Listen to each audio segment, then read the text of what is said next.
Good morning students, welcome to Aditya career institute.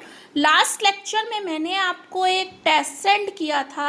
आप लोगों ने अभी मुझे उसका सॉल्यूशन सेंड नहीं किया है। Please students send solution. मैंने आपको इसके लिए 1 डे ब्रेक भी दिया था। क्लियर? तो आज हम today I will start next chapter 8 concept of cost. What is cost? Cost क्या होती है? हम किसी भी गुड्स को प्रोड्यूस करते हैं, एक प्रोड्यूसर किसी भी गुड्स को प्रोड्यूस करता है, तो उस गुड्स को प्रोड्यूस करने के लिए उसे जो भी एक्सपेंडिचर्स करने पड़ते हैं, दैट्स कॉल्ड कॉस्ट। वो उस गुड्स की क्या होती है? कॉस्ट होती है।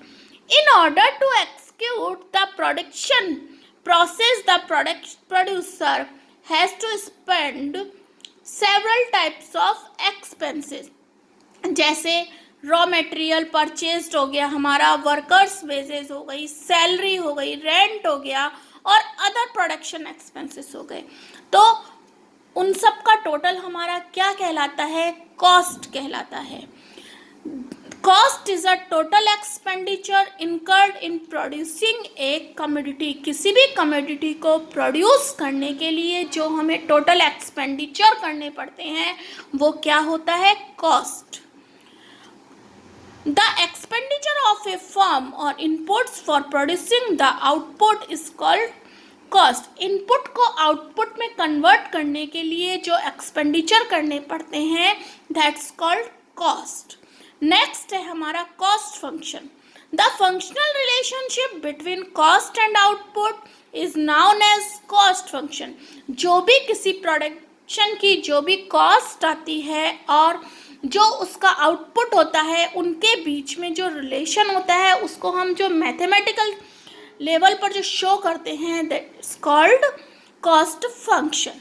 इसका हमारा फॉर्मूला है cost is equals to function. Next topic होता है हमारा classification of cost.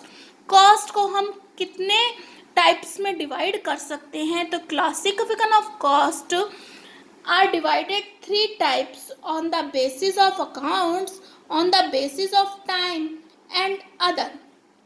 On the basis of accounts, cost divided in 2 parts, implicit cost and explicit cost. Implicit indirect cost or explicit direct cost. And basis of time, short term cost and long term cost. Short term costs are 7 types: total fixed cost, total variable cost, total cost, average fixed cost, average variable cost, average cost and marginal cost. Long term cost is divided 2 parts, because long term में जो हमारी fixed cost होती हैं सारी चेंजेबल्स होती हैं, इसलिए long term को हम 2 पार्ट्स में डिवाइड करते हैं: long run average cost, long run marginal cost. And other में हमारी आ जाती है social cost, monetary cost and then opportunity cost. सामाजिक लागतें, मौद्रिक लागतें और अवसर लागतें, ये तीनों भी बहुत इंपॉर्टेंट है।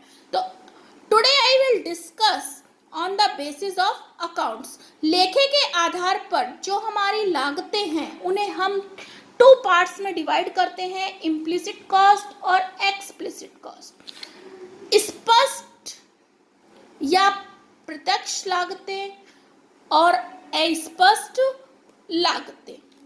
इम्प्लिसिट कॉस्ट ऐसी कॉस्ट जिसे एक फर्म अपने अकाउंट्स में शो करती है, अकाउंट्स में शो नहीं करती है, that's called implicit cost. Explicit cost ऐसी कॉस्ट जिसे एक फर्म अपने अकाउंट्स में शो करती है, explicit cost. These cost which are not included in return of accounts of a firm are also called indirect cost, जैसे value of his own services, his own capital, furniture and vehicle and then explicit cost. These costs which are included in accounts of a firm are also called direct cost. जैसे expenditure of raw material, payment of wages, payment of interest, advertisement expenses, etc. तो ये जो implicit और explicit cost है, this is very important topic. इसमें से हमारा question बनता है difference between implicit and explicit cost. Clear? तो स्टूडेंट्स आज के लिए इतना ही. Thank you.